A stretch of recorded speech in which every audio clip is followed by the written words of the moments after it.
ವರಂಡದ ಗಿಡಗಳಲ್ಲಿ ಕೂತಿದ್ದ ಹಕ್ಕಿಗಳು ಚಿಲಿಪಿಲಿ ಚೂ ಚೂ ಎಂದು ಸದ್ದು ಮಾಡುತ್ತಿದ್ದವು.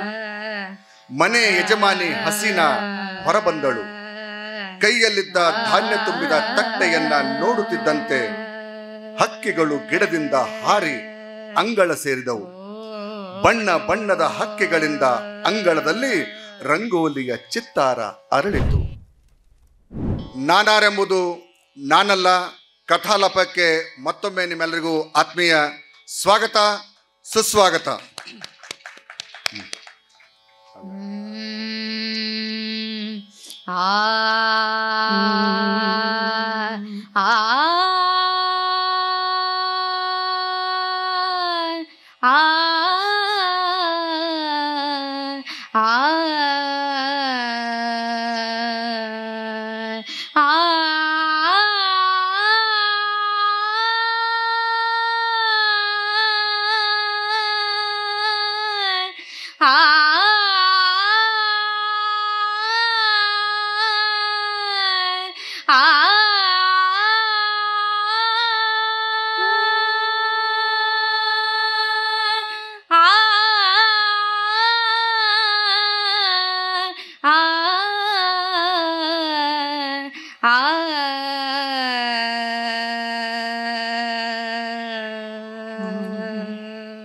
ಸೂರ್ಯ ಕೆಂಪಣ್ಣಿನಿಂದ ಹೇಮದ ಬಣ್ಣಕ್ಕೆ ತಿರುಗುತ್ತಿದ್ದ.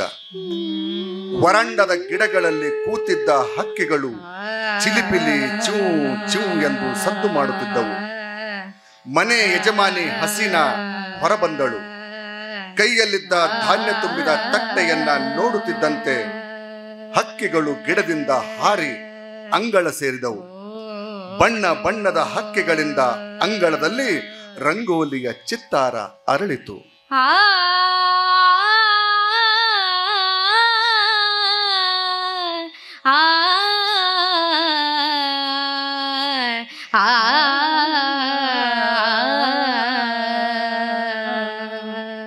ತಟ್ಟೆಯಲ್ಲಿದ್ದ ಧಾನ್ಯವನ್ನೆಲ್ಲ ಹಸೀನಾ ಅಂಗಳದಲ್ಲಿ ಹರಡಿದಳು. ನಾಮೊಂದು ತಾಮೊಂದು ಎಂದು ಚೂ ಚೂ ಗುಡುತ್ತಾ ಕೊಕ್ಕೆಯಿಂದ ಹೆಕ್ಕಿ ಹೆಕ್ಕಿ ತಿಂದು ಹಾರಿ ಹಾರಿ ಗೂಡು ಸೇರಿ ಮರಿ ಹಕ್ಕಿಗಳಿಗೂ ತಿನ್ನಿಸಿ ವಾಪಸ್ಸಾಗುತ್ತಿದ್ದುದನ್ನ ನೋಡುತ್ತ ನಿಂತಳು ಹಸೀನಾ.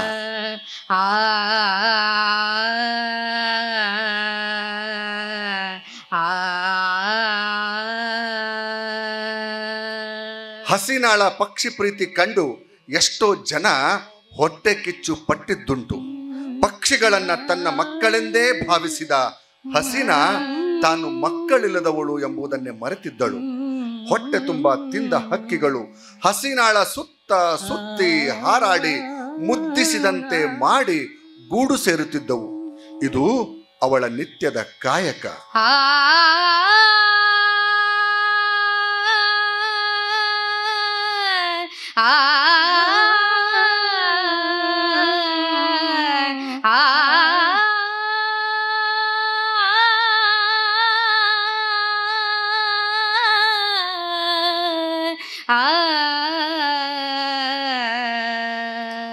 ಅವುಗಳ ಹಾರಾಟವನ್ನೇ ನೋಡುತ್ತಾ ಮೈ ಮರೆತಿದ್ದಳು.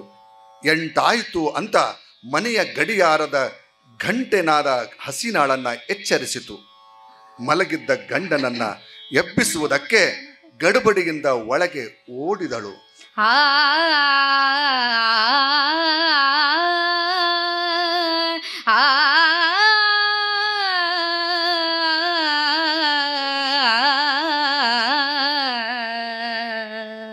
ಅದಾಗಲೇ ಗಂಡ ಮಾಜೀದ್ ಎದ್ದು ಸ್ನಾನ ಮಾಡಿ ಬಟ್ಟೆ ಧರಿಸಿ ಸ್ಟೆಥೋಸ್ಕೋಪ್ ಕೊರಳಿಗೆ ಹಾಕೊಂಡು ಹೊರಡಲು ಸಿದ್ಧನಾಗಿದ್ದ. ಇದನ್ನ ಕಂಡ ಹಸೀನಾ, ಏನ್ರಿ ಇವತ್ತು ನಗರದಲ್ಲೆಲ್ಲ ಗದ್ಲಂತೆ, ರಜೆ ಹಾಕಬಾರ್ದೆ ಅಂತ ಆತಂಕದಿಂದ ಗಂಡನ ಮುಖ ನೋಡಿದಳು. ಹಸೀನಾ, ನೀನ್ ಹೇಗೆ ದಿನ ಬೆಳಗಾದ್ರೆ ಪಕ್ಷಿಗಳಿಗೆ ಒಂದ್ ದಿನಾನು ತಪ್ಪದೆ ಆಹಾರ ಹಾಕಲ್ವಾ, ಹಾಗೆ ನಾನು ದಿನಾ ನನ್ನ ರೋಗಿಗಳಿಗೆ ನೋಡ್ಲಿಲ್ಲ ಅಂದ್ರೆ ನನ್ನ ಕರ್ತವ್ಯಕ್ಕೆ ನಾನು ಮೋಸ ಮಾಡ್ದಂಗಾಗಲ್ವಾ, ಹಂಗಲ್ರಿ ಅಂತ ಏನೋ ಹೇಳಲು ಮುಂದಾದಳು. ಇರ್ಲಿ ಬಿಡು ಹಸೀನಾ, ನೀನ್ ಯಾಕೆ ಆತಂಕ ಪಡ್ತಿ, ಬರ್ಲಾ ಅಂತ ಮಾಜೀದ್ ಕಾರು ಹತ್ತಿದ.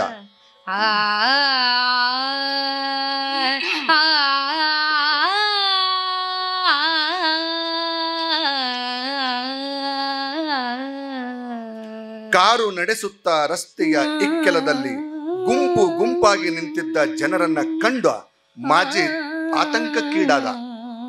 ಹಸೀನಾ ಹೇಳಿದ್ದು ಸರಿ ಎಂದು ಹೆದರುತ್ತಲೇ ಕಾರು ಓಡಿಸಿದ. ಯಾವುದೇ ಅನಾಹುತ ಎದುರಿಸದೆ ಆಸ್ಪತ್ರೆಯ ಕಾಂಪೌಂಡ್ ಅನ್ನ ಪ್ರವೇಶ ಮಾಡಿದ.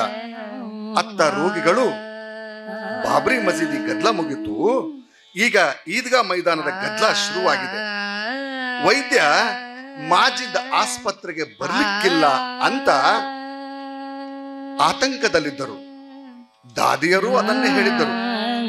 ಎಲ್ಲರ ಊಹೆಗಳನ್ನ ಸುಳ್ಳು ಮಾಡಿದ ಮಾಜಿದ್ ಆಸ್ಪತ್ರೆಗೆ ಹಾಜರಾಗಿ ತನ್ನ ಕರ್ತವ್ಯ ಪ್ರಜ್ಞೆಯನ್ನ ಮೆರೆದಿದ್ದ. ಮಾಜಿದ್ ವಾರ್ಡುಗಳಿಗೆ ಹೆಜ್ಜೆ ಹಾಕಿದರೆ ರೋಗಿಗಳಿಗೆ ತಾಯ್ತನದ ತಂಗಾಳಿ ಬೀಸಿದಂತಾಗುತ್ತಿತ್ತು.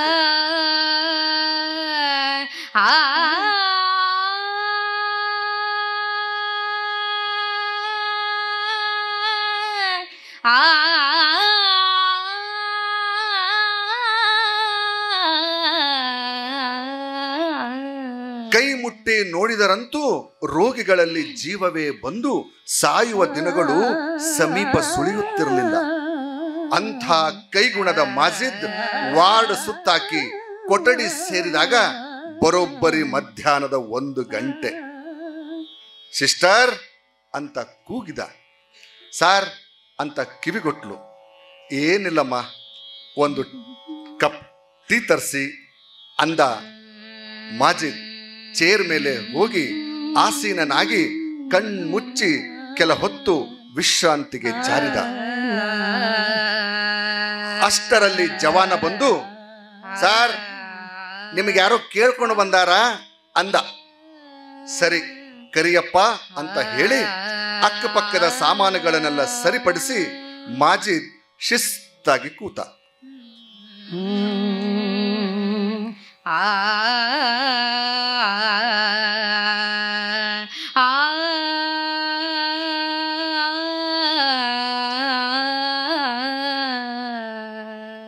ಒಳ ಬಂದದ್ದು ಮಾಜಿದನ ಬಾಲ್ಯದ ಗೆಳೆಯ ಕಣ್ಮೇಶ್ ಆಚಾರಿ.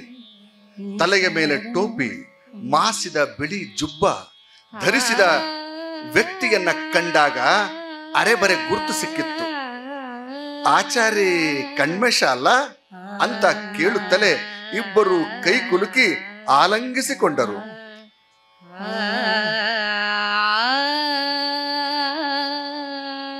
ಕೂಡಪ್ಪ ಆಚಾರಿ, ಏನು ಇಷ್ಟು ದಿನಗಳಾದ ಮೇಲೆ ಅಂತ ಇಬ್ಬರು ಮುಖಾಮುಖ ನೋಡಿಕೊಂಡರು. ಏನ್ ಇವತ್ ಈ ಕಡೆ? ಅಲ್ಲ, ಮಂದಿರ ಮಸ್ದಿ ಗದ್ದಲ ನಡೆದದ, ನೀನ್ ಯಾಕೆ ಬರಕ್ ಹೋದಿಯೋ ಅಂತ ಮಾಜಿದ್ ಆತಂಕದಿಂದ ಕೇಳಿದ. ಏನ್ ಮಾಡ್ಲಿ ಮಾಜಿದ್, ಹಿಂಗ ಗದ್ದಲ ಆಗ್ತದಂತ ನನಗೆ ಗೊತ್ತಿರ್ಲಿಲ್ಲ. ಅಮ್ಮನ ಆರೋಗ್ಯ ತುಂಬಾ ಕೆಟ್ಟಿದೆ, ಕೈಯಲ್ಲಿ ಬಿಡಿಗಾಸೂ ಇಲ್ಲ. ಮೊದಲಿನಂತೆ ಅರ್ಚನೆ ಪೂಜೆಗೆ ಜನ ತಟ್ಟೆಯಲ್ಲಿ ದುಡ್ಡು ಹಾಕ್ತಿಲ್ಲ. ನಾವೇನು ಅಂತ ಆಸ್ತಿವಂತರಲ್ಲ. ಹೊಟ್ಟೆಗೆ ಹಿಟ್ಟಿಲ್ಲ, ಜುಟ್ಟು ಮಲ್ಲಿಗೆ ಹೆಚ್ಚಾತು ಅಂದಂಗಾಗ್ಯದ ನಮ್ಮ ಬದುಕು. ಹೇಳಲಿಕ್ಕೆ ಮಾತ್ರ ದೊಡ್ಡದು, ಒಂದು ತೋಚಲಿಲ್ಲ. ಹಾಗಾಗಿ ನಿನ್ನ ಕಡೆ ಬಂದೆ. ಅಷ್ಟರಲ್ಲಿ ಚಹಾ ತಂದ ಸಿಸ್ಟರ್ ವೈದ್ಯ ಮಾಜಿದನ ಎದುರಿಗೆ ಇಟ್ಟಳು. ಮಾಜಿದ್ ತಾನು ಚಹಾ ಕುಡಿಯಲಿಲ್ಲ. ಆಚಾರಿ, ನೀ ಕುಡಿಪ, ದೂರದಿಂದ ಬಂದಿಯೋ, ಆಯಾಸ ಆಗಿರಬೇಕು ಅಂತ ಆ ಕಪ್ಪನ್ನ ಆಚಾರ್ಯ ಕಡೆಗೆ ಸರಿಸಿದ. ಇಲ್ಲ ಇಲ್ಲ, ಇಬ್ರು ಕುಡಿಯೋಣ ಅಂತ. ಮಾಜಿದ್, ನನಗೆ ಟೈಮ್ ಇಲ್ಲ, ನಾನು ಊರಿಗೆ ಹೋಗ್ಬೇಕಿದೆ. ಹೋಗುವಂತೆ, ಸ್ವಲ್ಪ ಸಮಯ ಕಳಿಲು, ನಗರದಲ್ಲಿ ಗದ್ದಲ ಬೇರೆ ಶುರುವಾಗಿದೆ. ಹಾಗಂತ ತನ್ನ ಪ್ಯಾಂಟಿನ ಕಿಸೆಗೆ ಕೈ ಹಾಕಿ ಒಂದಷ್ಟು ದುಡ್ಡು ತೆಗೆದು ಗೆಳೆಯನಿಗೆ ಕೊಟ್ಟ. ಇಷ್ಟು ಬೇಡ ಮಾಜಿದ್, ಹೆಚ್ಚಾಯ್ತು, ನನಗಿಷ್ಟೇ ಸಾಕು ಅಂತ ಹೇಳಿ ಉಳಿದ ದುಡ್ಡನ್ನ ಮಾಜಿದನಿಗೆ ವಾಪಸ್ ತಿರುಗಿಸಿದ ಆಚಾರಿ.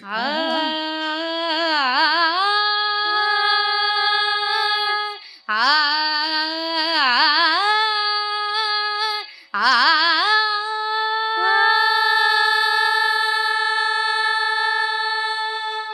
ಆಚಾರಿ, ಏನು ಚೇಂಜೇ ಆಗಿಲ್ವಲ್ಲೋ, ಮೊದಲಂಗೆಯೇ ಇದೆಯಲ್ಲಪ್ಪ. ಅರೆ ನೀನರ ಏನಪ್ಪ, ಇಂಥ ದೊಡ್ಡ ವೈದ್ಯನಾದರೂ ಈ ಆಚಾರಿಗೆ ಮರ್ತಿಲ್ವಲ್ಲೋ ಎನ್ನುತ್ತಾ ಪರಸ್ಪರ ಕೈ ಕುಲುಕಿ ಪ್ರೀತಿಯನ್ನ ಮತ್ತೊಮ್ಮೆ ವಿನಿಮಯ ಮಾಡಿಕೊಂಡರು. ಹೌದು ಮಾಜಿದ್, ತಂಗಿ ಹಸೀನಾ ಹೆಂಗಿದ್ದಾಳೋ? ಅವಳೇನಪ್ಪ ತುಂಬಾ ಚೆನ್ನಾಗಿದ್ದಾಳೆ.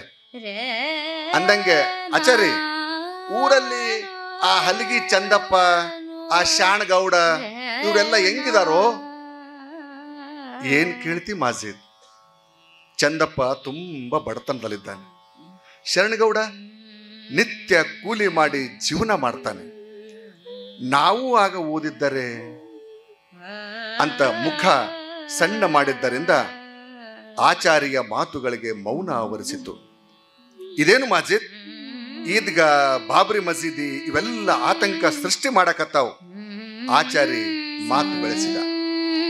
ಹೌದು ಆಚಾರಿ, ಬೆಳಿಗ್ಗೆ ಬರುವಾಗ ಹಸೀನಾ ಕೂಡ ಇದನ್ನೇ ಹೇಳಿದ್ಲು.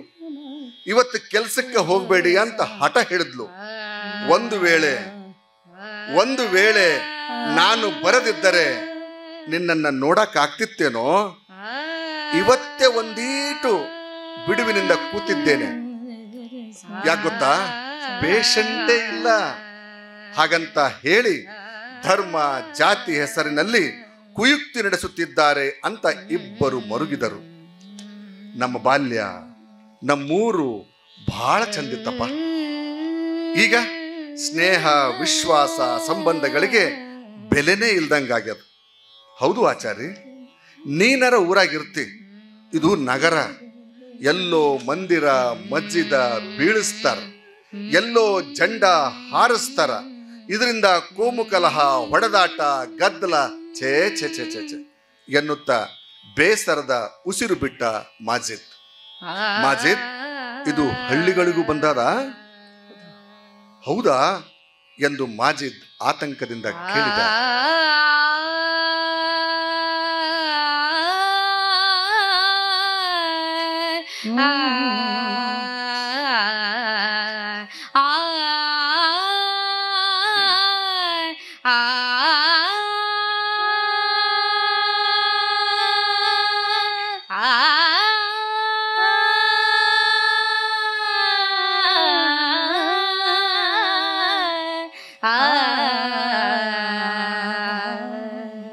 ಆಚಾರಿ, ಆಗ ಅಪ್ಪ ಎಲ್ರಿಗೂ ದೇಸಿಯ ಔಷಧ ಕೊಡ್ತಿದ್ದ.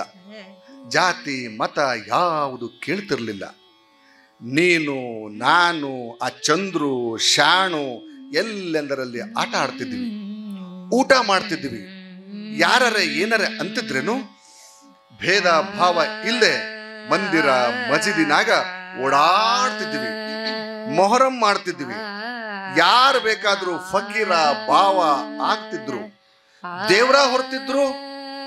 ಅಲ್ಲ ಆಚಾರಿ, ನಿನಗೆ ಗೊತ್ತಲ್ಲ, ಹುಸೇನ್ ಸಾಬ ಕಂಬಾರ ಮನೆಯಾಗ ನೆಲೆಸಿದ್ದ. ಕಂಬಾರ ಬಸ್ಸುನ ಅಣ್ಣ ಪಂಜಿ ಹೊರತಿದ್ದ. ಆದ್ರೂ ನಾವ್ಯಾರು ಬ್ಯಾರೆ ಬ್ಯಾರೆ ಅಂದಿರ್ಲಿಲ್ಲ. ಈಗ ನೋಡಪ್ಪ, ಮುಸ್ಲಿಂ ಬ್ಯಾರೆ, ಹಿಂದೂ ಬ್ಯಾರೆ, ಯಾವುದು ಹೇಳಬೇಕು ಯಾವುದು ಕೇಳಬೇಕು. ಛೇ ಆಚಾರಿ, ಇರ್ಲಿ ಬಿಡು, ನಿನಗ ಟೈಮ್ ಆಗ್ತದಲ್ಲ, ಹೊರಡು. ನಾಕಾತು, ಹೊರಡು. ಆಗಲಿ ಮಾಜಿದ್, ಬರ್ತೀನಿ. 2 ಹೊರಡಲು ಎದ್ದು ನಿಂತ.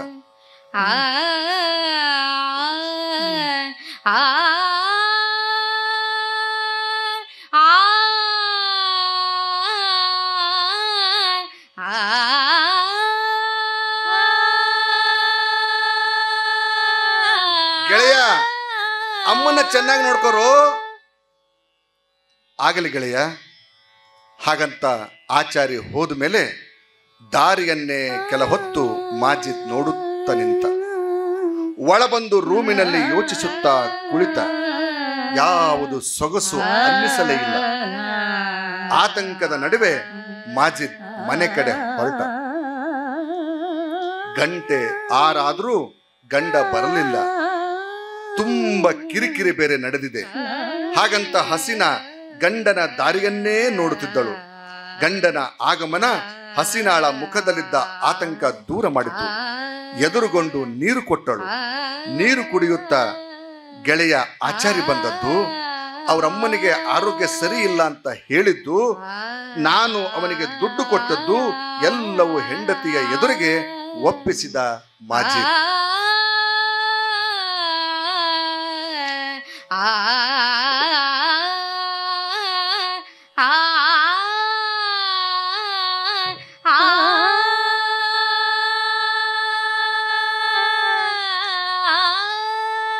ಅಷ್ಟು ಬಡತನವೇ ಕೌತುಕದಿಂದ ಗಂಡನನ್ನೇ ನೋಡಿದಳು.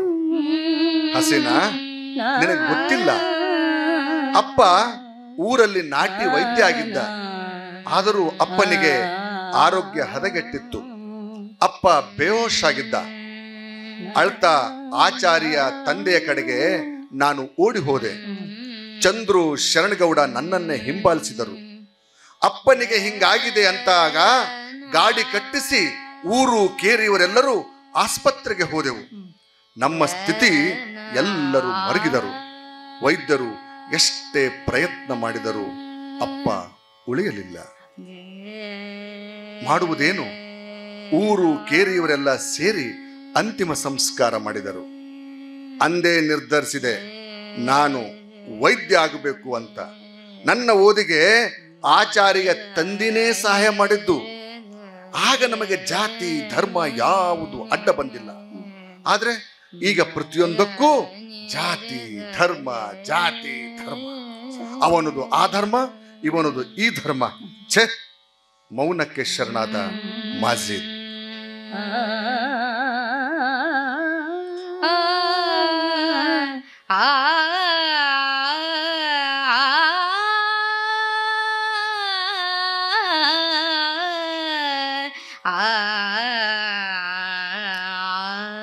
ಇರ್ಲಿ, ಯಾಕಷ್ಟ ಬೇಸರ ಮಾಡ್ಕೋತೀರಿ?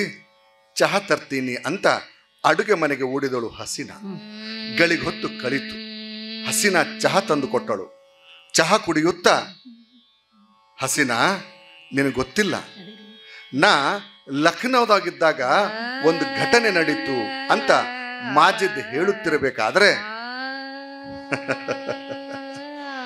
ನಾನೆಲ್ಲಿದ್ದೆ ರೀ, ಅವಾಗಿನ್ನೂ ಮದುವೆನೇ ಆಗಿರ್ಲಿಲ್ಲ ಅಂತ ಹುಸಿನಗೆ ಬೀರಿ ಗಂಡನ ಮುಖದಲ್ಲಿದ್ದ ಆತಂಕ ದುಗುಡ ದೂರ ಮಾಡುವುದಕ್ಕೆ ಪ್ರಯತ್ನ ಪಟ್ಟಳು ಹಸೀನಾ. ಅದು ಅವಳಿಂದ ಸಾಧ್ಯ ಆಗಲಿಲ್ಲ. ಹಸೀನಾನೇ ಮುಂದಾಗಿ, ಅದೇನೋ ಲಖನೌ ಅಂತ ಹೇಳಿದ್ರಲ್ಲ ಅಂತ ಕೇಳಿದ್ಲು.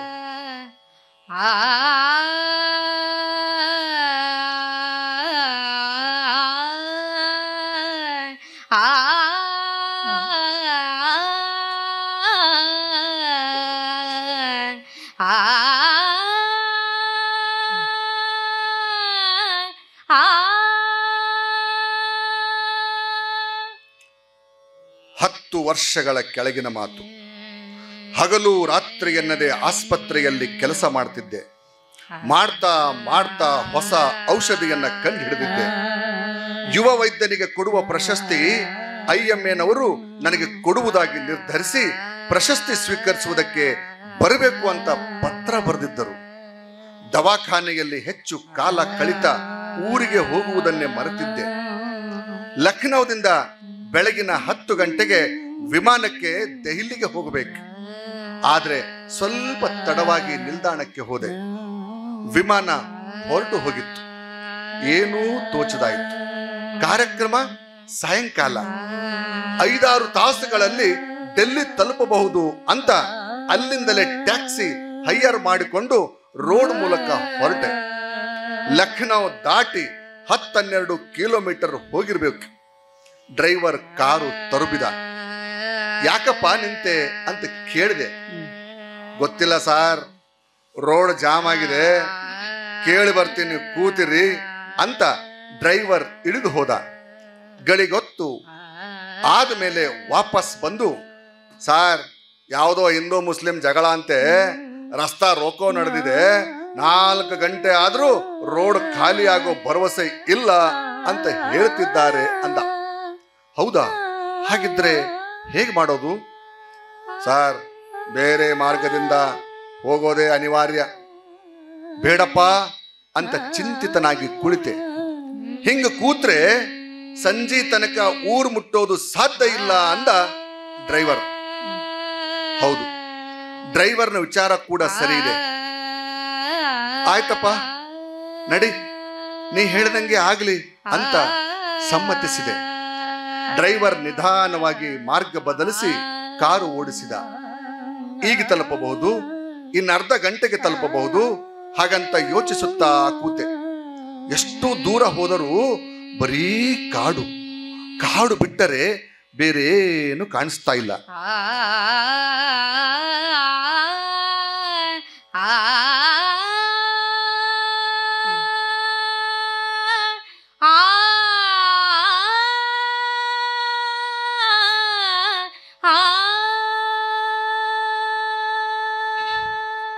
ಸರ್, ನನಗೇಕೋ ದಾರಿ ತಪ್ಪಿದೀವಿ ಅಂತ ಅನಿಸ್ತು. ಹಾಗಂತ ಡ್ರೈವರ್ ಕೈ ಚೆಲ್ಲಿದ. ಹೆಂಗಪ್ಪ ಡೆಲ್ಲಿ ತಲುಪುವುದು ಅಂತ ಆತಂಕದಿಂದ ಕೆಳಗಿಳಿದು ಕಾಡಿನ ಸುತ್ತ ಕಣ್ಣಾಡಿಸಿದೆ. ಕಾಲು ದಾರಿ ಕಾಣಿಸಿತು. ಕಾಲು ದಾರಿ ಇದೆ ಅಂದ್ರೆ ಯಾರಾದ್ರೂ ವಾಸ ಮಾಡಿರ್ತಾರೆ ಅಂತ ಅರ್ಥ. ಹೋಗಿ ನೋಡಿದರೆ ಯಾರಾದ್ರೂ ಸಿಗಬಹುದು ಅಂತ ಹೇಳಿ 2 ಹೆಜ್ಜೆ ಹಾಕಿದೆ. ಕೂಗಳತೆ ದೂರದಲ್ಲಿ ಒಂದು ಸಣ್ಣ ಗುಡಿಸಲು ಕಾಣಿಸ್ತು. ಇಬ್ಬರು ನಡೆದು ಯಾರಾದ್ರೂ ಇದೀರಾ ಅಂತ ಕೂಗಿದೀವಿ. ಗುಡಿಸಲಿನಿಂದ ಹೊರಬಂದ ಅಜ್ಜಿ ಯಾರದು ಹುಬ್ಬೇರಿಸಿ ಕೇಳಿದಳು. ಗುಡಿಸಲು ಸಮೀಪಿಸಿದ ನಾನು, ಅಜ್ಜಿ, ನಾವು ಡೆಲ್ಲಿ ಕಡೆಗೆ ಹೋಗಬೇಕು, ದಾರಿ ಗೊತ್ತಾಗ್ತಾ ಇಲ್ಲ, ಸ್ವಲ್ಪ ಹೇಳ್ತೀರಾ ಅಂತ ಕೇಳಿದೆ. ಹೇಳ್ತೀನಿ ಬರ್ರಿ, ಮೊದಲ ನೀರು ಕುಡಿರಿ ಅಂತ ತಂಬಿಗೆ ಕೈಗಿಟ್ಟು ತಿನ್ನುವುದಕ್ಕೆ ಬೆಲ್ಲ ಕೊಟ್ಟಳು. ದೂರದಿಂದ ಬಂದಿರಿ, ಸ್ವಲ್ಪ ಸುಧಾರಿಸ್ಕೊಳ್ರಿ ಅಂತ ಹೇಳಿದ್ಲು.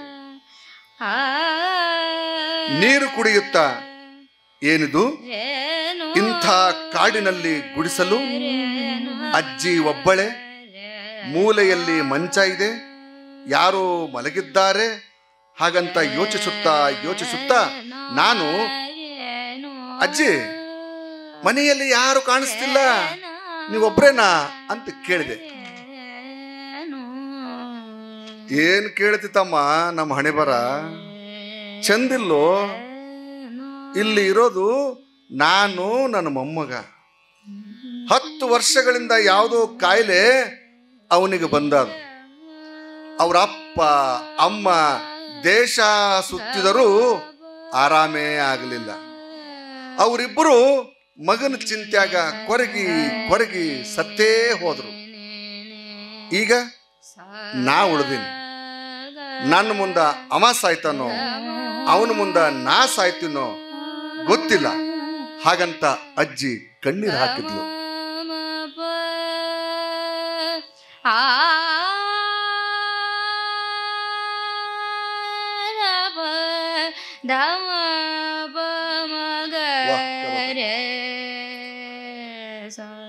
ಅಳಬೇಡ ಅಜ್ಜಿ, ಈಗ ಹೇಗೆ ಕೆಟ್ಟ ಭಾವಿಸ್ತೀರಿ? ಧೈರ್ಯ ತಗೊಳ್ಳಿ, ನಾನ್ ನೋಡ್ತೀನಿ, ಅವನಿಗೆ ಏನಾಗ್ಯದ ಅಂತ ನಾನ್ ನೋಡ್ತೀನಿ ಹಾಗಂತ ಕುತೂಹಲದಿಂದ ಮಾಜಿದ್ ಆ ಕಡೆಗೆ ಹೊರಟ. ಅದೇನ್ ಕೇಳ್ತೀರಿ, ಈ ರೋಗದ ಡಾಕ್ಟರ್ ಮಾಜಿದ್ ಅಂತಿದ್ದಾನಂತ, ಅವರಿಂದ ಇವನಿಗೆ ಆರಾಮಾಗ್ತದಂತ ಯಾರೋ ಹೇಳಿದ್ರು. 4 ಬಾರಿ ಲಖನೌಗೆ ಕಷ್ಟಪಟ್ಟು ಹೋಗಿ ಬಂದೆ. ಡಾಕ್ಟರ್ ಮಾಜಿದ್ ನಿನಗೇನು ಸಿಗ್ತಾರವ ಅಂತ ಜನ ಹೆದರಿಸಿದ್ರು. ಆ ನಮ್ಮಪ್ಪ ಯಾವತ್ತು ಆ ಡಾಕ್ಟರ್ನ ಭೇಟಿ ಮಾಡಿಸ್ತಾನೋ, ಮಾಡಿಸ್ಲಿ, ಆವಾಗಾದ್ರೂ ಇವನಿಗೆ ಆರಾಮ ಆಗಿತ್ತು.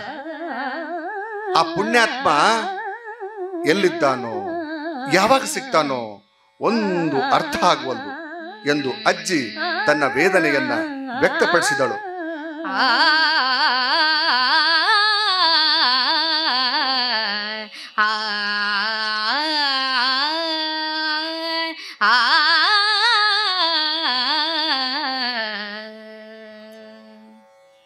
ಅಜ್ಜಿ ಮಾತನಾಡುವುದನ್ನು ಕೇಳಿ ನಾನು ಪುಳಕಿತನಾದೆ, ರೋಮಾಂಚಿತನಾದೆ.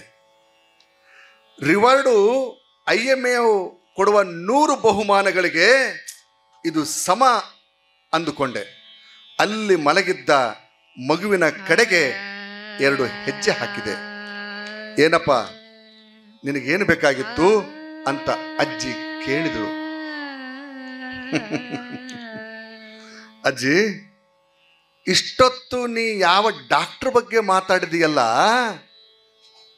ಆ ಡಾಕ್ಟರ್ ಮಾಜಿದ್ ನಾನಾ ಅಂದಾಗ ಅಜ್ಜಿಗೆ ಆಶ್ಚರ್ಯವೋ ಆಶ್ಚರ್ಯ.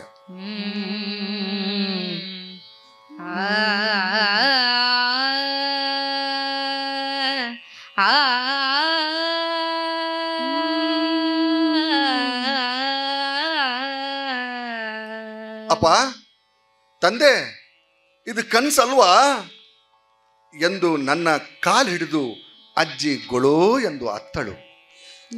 ಅಜ್ಜಿ, ನಾನು ಯಾಕೆ ಸುಳ್ಳು ಹೇಳಿ? ಇವತ್ತು ಸಂಜೆ ಡೆಲ್ಲಿ ಒಳಗೆ ನನಗೆ ಸನ್ಮಾನ ಅದ. ದಾರಿ ತಪ್ಪಿದ್ದರಿಂದ ಈ ಗುಡಿಸಲಿಗೆ ಬಂದೆ.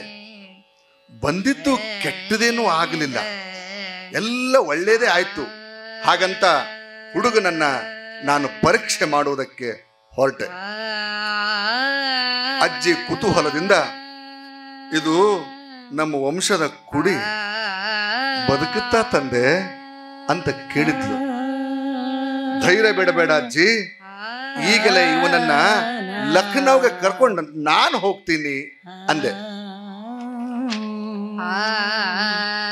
100 ಆನೆ ಬಲ ಬಂದಂಥವಳಾಗಿ, ನಾನು ಬರ್ಲ ಡಾಕ್ಟರ್ ಸಾಹೇಬ ಅಂತ ವಿನಂತಿಸಿದಳು. ಬನ್ನಿ ಹೋಗೋಣ ಅಂತ ಹೇಳಿ ಡ್ರೈವರ್ನ ಕರೆದೆ. ಈ ಮಗುವನ್ನ ಕಾರಲ್ಲಿ ಕೂಡಿಸು, ಲಖನೌಗೆ ಹೊರಡೋಣ ಅಂದೆ. ಡ್ರೈವರ್ ಕೇಳಿದ, ಸಾರ್, ಅವಾರ್ಡ್ ಕಾರ್ಯಕ್ರಮ, ದಿಲ್ಲಿ, IMA ಅಂತ ನನ್ನ ಮುಖ ನೋಡಿದ ಡ್ರೈವರ್. ಇಂಥ ರಿವಾರ್ಡ್ ಮುಂದೆ ಅದು ದೊಡ್ಡದಲ್ಲಪ್ಪ, ಈ ಮಗುವಿನ ಜೀವ ಮುಖ್ಯ ಅಂತ ಮಗುವಿನೊಂದಿಗೆ ಎಲ್ಲರೂ ಕಾರು ಹತ್ತಿದರು.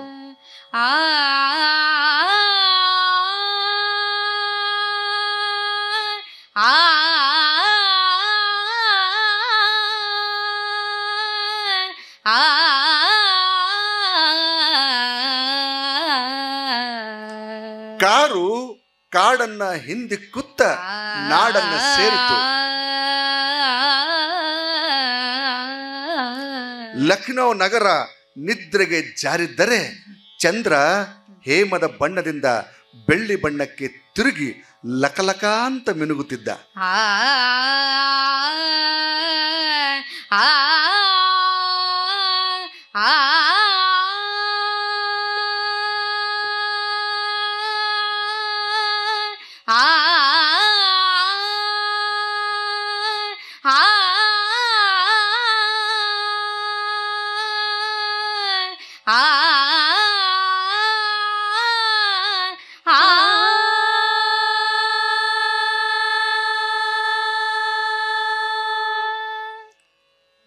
ಹೀಗಂತ ಮಾತು ಮುಗಿಸಿದ ಮಾಜಿದ್ ಕೈಗಡಿಯಾರ ನೋಡಿದ.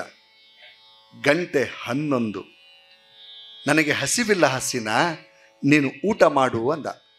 ಹಸೀನಾ, ನೀವು ಉಣ್ಣಲ್ಲ ಅಂದ್ರೆ ನನಗೂ ಬೇಡ ಅಂದ್ಲು.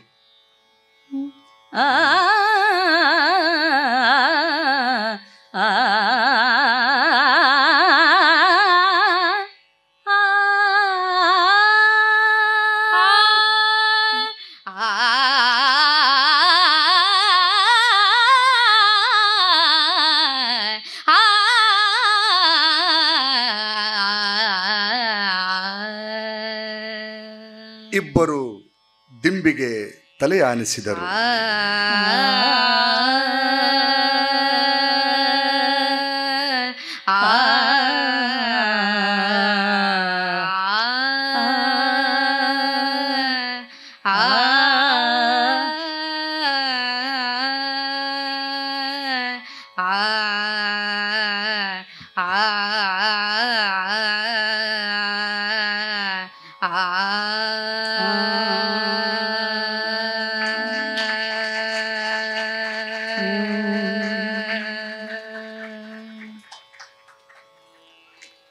ಧನ್ಯವಾದಗಳು. ಇಷ್ಟೊತ್ತು ಕಥಾಲಾಪವನ್ನು ಕೇಳಿದ್ರಿ. ಇದು ಪ್ರೊಫೆಸರ್ ಎಚ್ ಟಿ ಪೋತಿಯವರ ನಾನಾರಂಬುದು ನಾನಲ್ಲ ಅನ್ನೋ ಕಥೆ.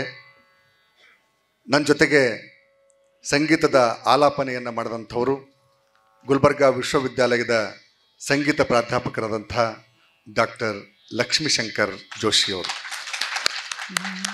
ಅದೇ ಸಂಗೀತ ವಿಭಾಗದ ಸಂಗೀತ ವಿದ್ಯಾರ್ಥಿನಿ ಸೌಖ್ಯಶ್ರೀ ಕುಲಕರ್ಣಿ. ಇಷ್ಟೊತ್ತು ಕಥೆಯನ್ನು ವಾಚನ ಮಾಡಿದ್ದು ನಾನು ಮಹಿಪಾಲ್ ರೆಡ್ಡಿ ಮುನ್ನೂರ್. ನಮಸ್ಕಾರ.